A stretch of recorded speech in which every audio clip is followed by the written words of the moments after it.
Hi guys, ഇന്ന് ഞങ്ങളുള്ളത് മസ്കറ്റിലെ ഫഞ്ച heritage ഹൗസിലാണ് കേട്ടോ. ഇൻസ്റ്റയിൽ ഒരുപാട് പേരുടെ വീഡിയോ ചെയ്തത് കണ്ടിട്ടാണ് കേട്ടോ ഞങ്ങൾ ഈ ഒരു സ്പോട്ടിനെ കുറിച്ചിട്ട് അറിഞ്ഞത്. വിൻ്റർ വെക്കേഷൻ നടക്കുന്ന ഈ ഒരു സമയത്ത് നമുക്ക് കുട്ടികളായിട്ട് സ്പെൻഡ് ചെയ്യാൻ പറ്റിയ ഒരു കിട്ടിയ സ്പോട്ട് തന്നെയാണ് കേട്ടോ ഫഞ്ച ഹെറിറ്റേജ് ഹൗസ്. ഇവിടെ എൻട്രി ഫീ വരുന്നത് 500 പൈസയാണ് കേട്ടോ. അതുപോലെ 6 വയസ്സിന് താഴെയുള്ള കുട്ടികൾക്ക് ടിക്കറ്റ് എടുക്കേണ്ടതില്ല.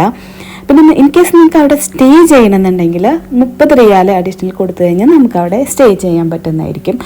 പിന്നെ നല്ലൊരു കിട്ടിയ ആംബിയൻസ് ഉള്ള കഫേ, കുട്ടികൾക്കായിട്ടുള്ള പ്ലേ ഏരിയ, നല്ല ക്യൂട്ടായിട്ടുള്ള ആനിമൽസ്, മ്യൂസിയം, ഇതൊക്കെയാണ് കേട്ടോ ഈ ഹെറിറ്റേജ് ഹോമിനെ സ്പെഷ്യൽ ആക്കുന്നത്. മോർണിംഗ് 8 മണി തൊട്ടിട്ട് അവിടെ ഓപ്പൺ ആണ് കേട്ടോ. ഈ സ്റ്റെപ്പ് ഇറങ്ങിയിട്ട് കുറച്ച് മുന്നിലോട്ട് നടന്നാൽ നമ്മൾ എത്തുന്നത് ഒരു കിട്ടിയ സ്പോട്ടിലോട്ടാണ് കേട്ടോ. നമ്മുടെ ഫഞ്ച വാദിയുടെ വ്യൂ ആണ് കേട്ടോ. ഇത് നമ്മുടെ ബാൽക്കണിയിൽ നിന്നിട്ടുള്ള ഒരു വ്യൂ ആണ് കേട്ടോ.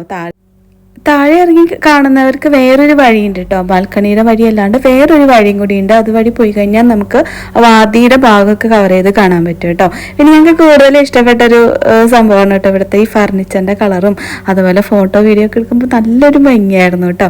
നിങ്ങൾ മസ്കറ്റിലുള്ളവർ ആരെങ്കിലും ഫഞ്ച ഹെറിറ്റേജ് ഹൗസ് കണ്ടിട്ടില്ലെങ്കിൽ തീർച്ചയായിട്ടും വിസിറ്റ് ചെയ്യാൻ പറ്റുന്ന ഒരു പ്ലേസ് തന്നെയാണ് കേട്ടോ. നിങ്ങൾ മിസ് ചെയ്യാണ്ട് വിസിറ്റ് ചെയ്യണം. അപ്പോൾ